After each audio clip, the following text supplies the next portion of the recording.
To scenes like this after Hurricane Milton hit the state as a Category 3 storm. This video comes from Palm Beach Gardens, about 80 miles north of Miami.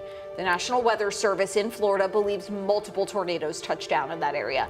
Roofs are ripped off, cars are flipped over, trees are bent sideways from the strong wind. At least 19 tornadoes were reported before Milton made landfall.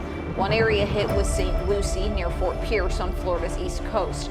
The county sheriff confirmed there are multiple fatalities at a senior community following a tornado outbreak. It's unclear how many people have died or how many others have been hurt. And again, authorities do say they are checking every house. Our deputies are out here. The fire district is out that we can.